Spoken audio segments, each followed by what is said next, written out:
Operation sindoor کے بعد بھارت کی ایک اور سازش ناکام، جاسوسی کرنے والا ملاح گرفتار، فورسز کی وردیاں بھی برآمد ہوئیں۔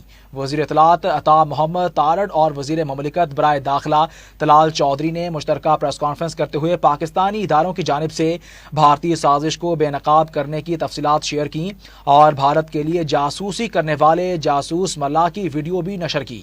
وزیر اطلاعات عطا تارڑ نے بتایا کہ آپریشن سندور کی ناکامی کے بعد بھارت نے جھوٹی مہمات شروع کی۔ بھارت نے اعجاز ملاح نامی مچھیرے کو گرفتار کیا۔ بھارت نے اعجاز نامی ملاح کو گرفتار کر کے اسے نامعلوم مقام پر منتقل کیا اور پھر بھارتی خفیہ ایجنسی نے اعجاز کو اپنے لیے کام کرنے پر آمادہ کیا۔ عطا تارڑ نے بتایا کہ بھارت نے اعجاز ملاح کو آرمی، نیوی اور رینجرز کی وردیاں خریدنے کی ہدایت کی۔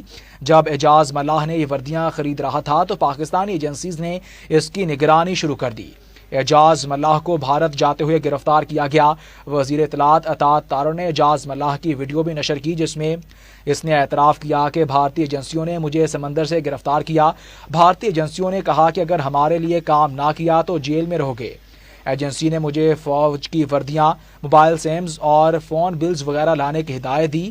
میں نے سارا سامان اکٹھا کیا جس کی ایک تصویر بھارتی ایجنسی کے افسر اشوک کمار کو بھیج دی اور پھر میں اکتوبر کے مہینے میں دریا کی طرف نکل گیا، لیکن مجھے راستے میں ہی پاکستانی سیکیورٹی اداروں نے پکڑ لیا۔